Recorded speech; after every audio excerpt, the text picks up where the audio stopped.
PTSDs. Okay, you have soldiers who go out to the field and kick indoors, killing people. Those guys can never be normal again. I don't care what you say, you can never be normal. When the minute you kill somebody, you're not normal anymore. I don't care. I agree. And mine was essentially just being trained and being placed in Iraq. Mine was like everybody's duty was a little bit different. I went in at the time of war where it just popped off. We just invaded, right? So all you hear every day was bombs going off, helicopters, everything. I was always on high alert. I never killed anybody. If you ask me, hey, Jason, have you killed anybody? I've never killed anybody. But I've always been on such a high alert. And it was during the time of, where you got sent to war, you were gone for 18 months. Now they changed the laws where, your entire deployment is only 12 months, Okay. Yeah, okay. but mine had the 6-month train up and then the 12 months, in country. And your state of mind was like, whoa, all times, Yeah, eh? I was always triggered, I wouldn't say racist, but, when I saw like Muslims walking on the streets, on your everyday streets, I was like, oh shit, like, should I fucking kill this guy? Should I watch what he's doing? Wow. You know what I mean? I can only imagine what that does to the nervous system, man. Yeah, I'm always triggered. Driving, I was always speeding. I noticed I was going always as, I won't say fast, but I won't say as reckless. I was recklessly driving. And then there was times where I just couldn't stop the triggers. Everything was triggering me. So I went into alcoholism and started drinking. And and that's where my health started declining. Right. Alcohol is gonna fuck you up. It fucked up Jim Morrison. It fucked up Janis Joplin. All the good shit fucked everybody up. There's better drugs and better drugs for you. Yeah. Just that's the truth. I would, if you're gonna legalize something, I sure the hell wouldn't have been alcohol. Sorry. Oh, yeah, it's the worst fucking drug out there. And it happened to be a tax drug. How did that work? I don't know. Well, everybody wanted fucking liquor to be legal, so that's how it happened. And so if you can get everybody to want fucking marijuana to be legal, it's gonna happen. The thing was that alcohol back in the days, everybody and their mothers drank it. It was no doubt, hands down, that alcohol was the best drug on the market. But I get what you're saying. Alcohol is been a choice of a lot of my friends growing up in my neighborhood. One of them, she drank herself to death, much like you were doing. She was about 33 or 34. Fuck! Yeah. That's, what? And she was such a cutie. She hit on me when we were in high school. She was a cutie patootie. I didn't go out with her because she was, the other dude's sister. I'm like, I can't go out with you, man. You're sister. But yeah, and then fast forward just 20-something years later, man, alcohol will kill you. Cannabis will not. That's just my opinion on that. And everybody's different. Everybody's totally different. I would love to see everything legalized, all of it. If you're going to kill yourself, go ahead, kill yourself. It's legal. That this will kill you, so you're done. You're done with that. You made a conscious choice. You say, know what? It's available, but I'm not going to use it anymore.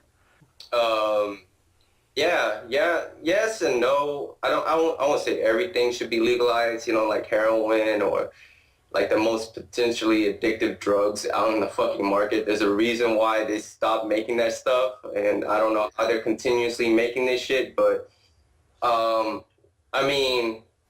say, with science, that's where science is important. Like, if we really want, to progress as society, this is where science needs to step in and say, hey, man, this shit is not going to fucking kill you. So, like I said, I wouldn't want everything legalized, but, if the pot society really wants their product out on the market, that they need to, the pot society needs to invest in more science, and that's it. Yeah. It's not just saying it's not going to kill you, but hey, guess what? We need more science. Yeah, we do. What we need is more scientific studies put out there. The science has already been done time and time again. Jesus Christ, even Tommy Chong got rid of his cancer with cannabis oil, and then Rick Simpson's story and all these things. Well, I'd rather get back to getting back in shape and feeling comfortable. You know, I like your push-ups a day, man. I did mine before I came on here, just so you know. I did. I Oh, told okay. yep, just so you. Hey, man, gotta get that energy up. So yeah, man, it's 20 push-ups a day every day, and you're gonna do this all year. Is that how this started? Yeah, it was gonna. That's how it started. I think I'm on day 105 now. Sometimes it gets kind of hard for me to upload videos because I have so many videos to I upload. can I'm imagine, man. I'm pushing like at least 4 or 5 videos every day. So sometimes the push-ups a day gets kind of gets lost in the middle of the transition. But yeah, I mean, You're getting close um, to hire. You're gonna have to hire some people, man. You're gonna have to hire a bunch of people like Odesk just to handle some of that shit for you. So let me I ask you. know. Let me ask you a question. Now, is this what you do full time? This is your goal? No, No, this is not what you do no. full time. Okay, so you do have a I'm job. I'm a human being full time. Yeah, You yeah. know, Human doing, I'm more a likely. uh, we only got 24 hours in a day, and honestly, there's no amount of money or success that comes with it when it comes to living your life. I mean, I used to be a salesman, right? I used to be a salesman, door to door, and Really? What'd you I used to sell? sell, yeah, I used to sell AT&T products. Okay, all right. I've Yeah, seen those AT&T people. They products. come around. Yep, yep. Yeah, and I go to like rich areas, mansions. I see guys with fucking big ass mansions, 20 bedrooms. I had a guy who had TV in every room. He wanted a service for all the TVs. He wanted all the DVRs, everything in every room. And when he was showing me the house, I asked him, "So who's living here? You got a nice place, but who the fuck is living here, And he says, "Well, whoever decides to come up here and hang out, whatever. But I was like, "But who lives here?" He said, "It's just me and my wife." And I was like, "Dude, you don't even have a family, and you got a big ass mansion. Well, I live in a fucking 1 bedroom apartment. I got a family, and like what the fuck, it doesn't correlate." And to me, it's like, well, success and working for what you're worth is a little bit two different things. Um, I feel like your skills are more full time than you when you work full time. Like, okay, videos. Honestly, YouTube is part time. It's so part time. I spend about 30 minutes a day. That's all the videos plus uploads. Okay, 30 minutes. And it. I wouldn't say I make a lot of money, but the most I've made so far is like around $1,000. okay. So so 30 minutes a day, 30 days out of the month, I make $1,000. Imagine if I spent an hour. Imagine if I spent an hour and a half. Imagine if I spent 8 hours. So you're Now saying we're the more videos you put out, the more potential earnings there is. no. No, there's The not a more correlation there. I spend, the Okay. more time I spend on YouTube will correlate into more money. I've seen it. There's one time where I literally stopped doing what I was doing and spent 2 to 3, maybe even 4 hours just on YouTube per day, interacting, networking, socializing, uploading very strong potential content, you know.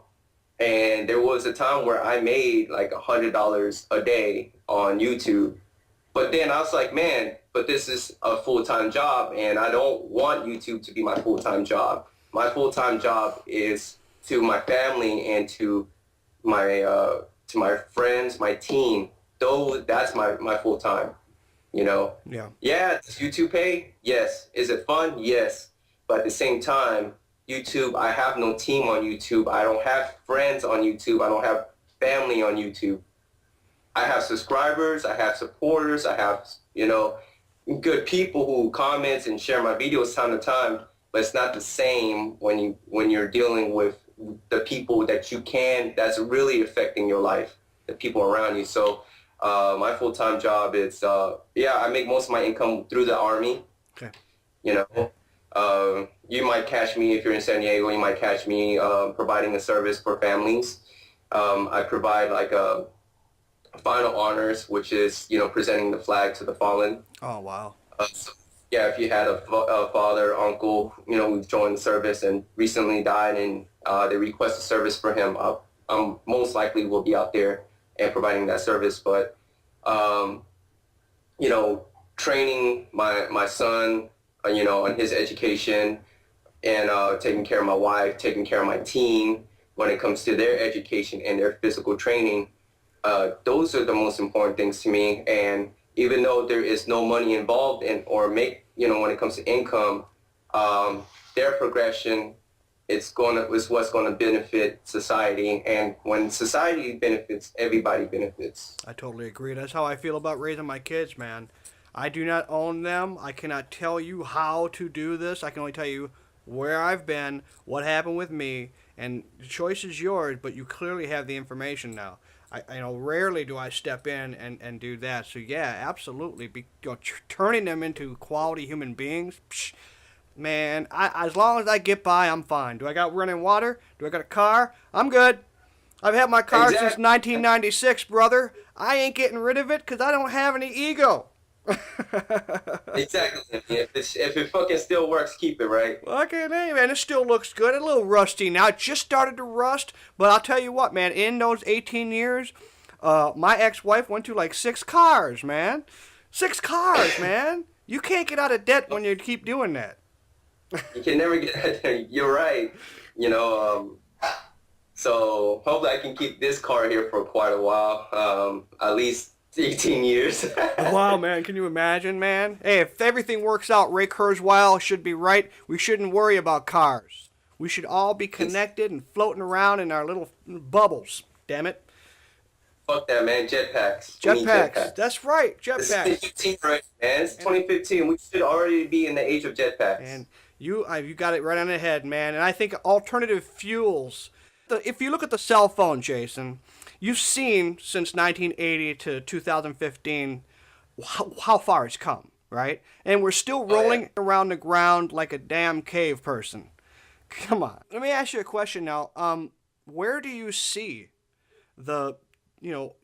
you're creating yourself. It seems like you're creating yourself as a brand. You seem like you're the brand. You are it. You're the source. Where do you see you're taking these platforms in the next year? Obviously, you're going to be still doing push-ups.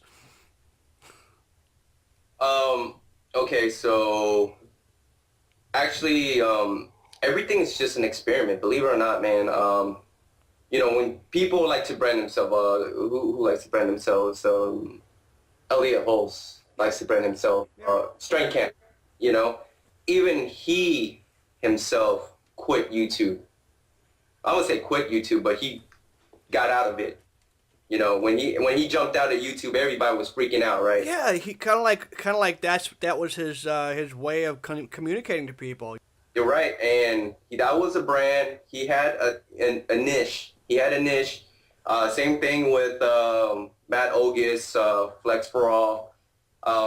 His thing was, contest prep, his lifting videos, vlogs. And then you got Chris Jones, POG, very successful channel. I see him growing very much more in the far future. His thing is training people. But when you look at my channel, there's so many series, so many different videos, vlogs, everything in that channel. I mean, I even have a Talking That Ish channel, which is a commentary channel. And I have another channel, believe it or not, it is The Mind of Jason Yamamoto, where that one is unbiased information, unscripted. That's how I feel. I don't care if you're gonna hate it or not. I'm not gonna censor myself. Okay. Okay. So that's how those 2 channels are branded. But as for the Jason Yamamoto, it's a continuous experimental channel. All I'm doing on that channel is experimenting what may or may not work, and whether if I get a lot of views on it, it's not important.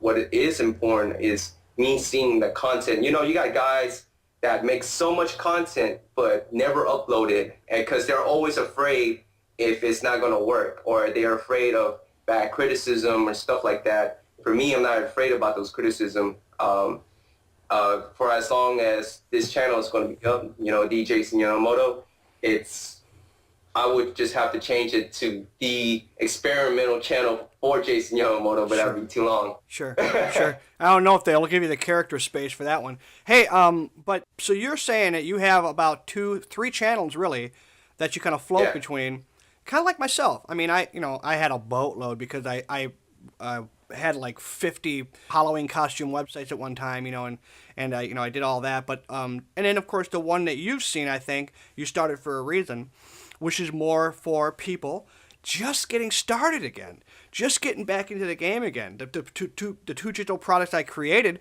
were just to do just that. A lot like what you do, man. When you're talking to people, you're saying, look, man, it ain't that hard. Just do 20 push-ups. It's not that, you're talking to somebody that's really having a tough time getting motivated. That's kind of like what I do. At least I try to do. That's where I'm trying. Is it going to change? It's absolutely going to change. But for right now, I think that's why I thought some commonality there, because you happen to give a shit about the person just getting started versus a lot of those channels out there that are like, hey, yep, you're not at my level, too bad, here we go. You know what I mean? Right. A lot of the bigger channels, they highly disagree with most of my philosophies and tactics when it comes to actually helping people. Like, I mean, come on, man. Let's just grab a normal person off the street. Hey, let's talk about macros. Let's talk about calories, And they're like, you're talking to a plumber who doesn't give a fuck about macros, who doesn't give a fuck about calories. He just sees food. He sees a fucking pipe that needs to be fixed, and he got like 2 kids and a fucking crazy wife at home that he has to take care of. He doesn't give a fuck about macros. And let's just be real here, I've trained a lot of people. I spit like the scientific knowledge to people, and guess what, man? Only the 5%ers will only take that information and use it into their benefits. The people who you want to target when it comes down to it is the majority of the people, and which is like me and you, who you know what? Let's just keep it simple, man. Why do we got to go into these numbers? How about we look at what you're eating, and how about how we can expose your weakness when it comes to eating? You're like, you know what? I found that most people are so scared of eating, especially the obese ones. I say the guy who I've been training for a while, he's like 250 pounds, right, in the military. He eats only 2 meals because he's actually afraid of eating. And he can't lose weight. You know why? His body's retaining all that fat because thinks it's starving, man. Yeah, thinks it's going starving. I say, hey, I gotta conserve this shit. Thank you for letting me know that we can't eat today. Right. So he's not losing fat because he's afraid of eating. And so now his body doesn't have enough energy to exercise. When he is exercising, he's out of energy, and he gets unmotivated, and because he's starved. So I tell him, it's like, hey, man, just be aware. This is how you should eat. Healthy eating. You know what healthy eating is? It's not fucking macros. Actually, believe it or not, macro tracking, all this stuff is actually unhealthy. Okay. Because now you're saying, I can make an exception to increase my calories. Now I can make an exception to go starving. That's not healthy. What's healthy is you look at your food, you're hungry, you eat it, case closed. That's healthy eating. Pretty much. And I have a thing on one of my videos on my channel. It's called Eating Late at Night. It's actually on my blog, because that video is kind of like privatized, so it's only for people who go to the blog and see it. But anyway, I talk about on top of what you just said, stop eating at nighttime. Stop eating after like 6 o'clock, 4, 5, 6 o'clock. Stop freaking eating the crappy food. And if you're gonna have anything, apple, orange, banana, some celery, some lots of water, some carrots, you can still eat. Just the quality has to change. Once you make that one shift, cut out the alcohol. Not to cut out that shit. Get rid of the soda. Stop. Let's just be real here. Lots and lots of water, okay? If you do that, I tell my friends all the time, if you just do that for 1 month. 1 month. But see, people, what I've noticed when I work with people, it's just not that they don't know what to do. It's that they don't do what they know. It's so simple to do, but so simple not to do. And then again, it comes back to the worthiness. Am I worthy of it? Yeah, you're worthy of it, man. If you can't do 5 minutes, do 2 minutes. I challenged my friend yesterday. She did 3. I congratulated the shit out of her. You did something.